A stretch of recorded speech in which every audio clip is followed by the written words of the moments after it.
Hello student, now I would like to explain you about the continue statement. So what is continue statement and when do we use this continue statement? So actually continue is one type of jump statement. As we already know, break statement we have used in many programs, isn't it? So similarly continue is also used in writing the Java program just like break. So break means we know that if we use inside the for loop, as soon as our condition gets satisfied, the break terminates the loop. And this similarly this continue statement, what it does is it does the opposite work of continue opposite of break statement.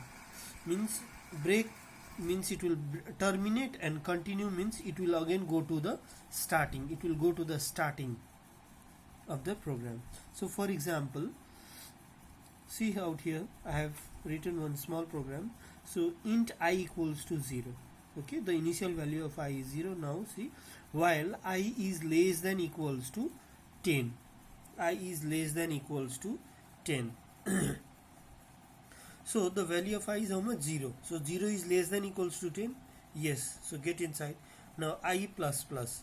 So now here the value of I will be equals to 1. Okay, so come down. If I, what is I? I is now 1. So 1 mod 2 means 1 will be divided by 2. So after dividing, this mod gives us what? Remainder.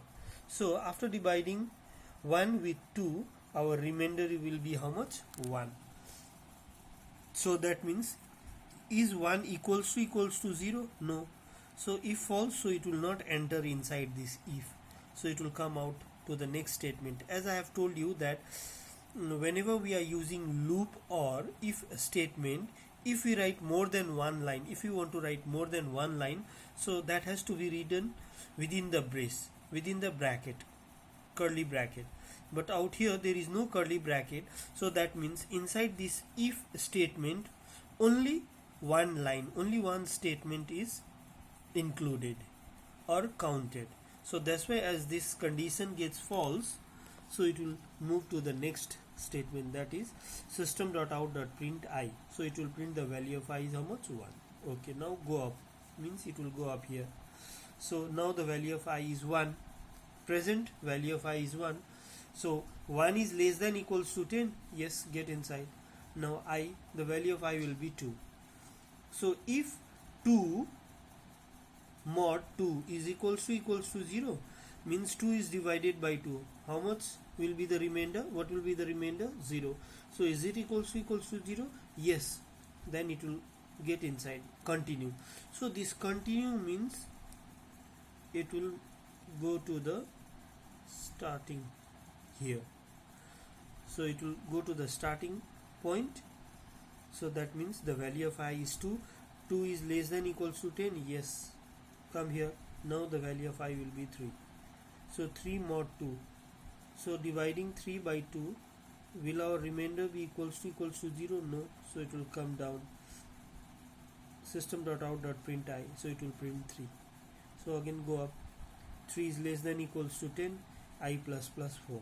So 4 mod 2, remainder will be 0. Is it equals to 0? Yes. So means continue. Again go up. That means this, what it will print is that it will print 1, 3, 5, 7 and 9. Why till 9? Because our here the limitation is 10. So that's why it will print this. Hope you have understood this.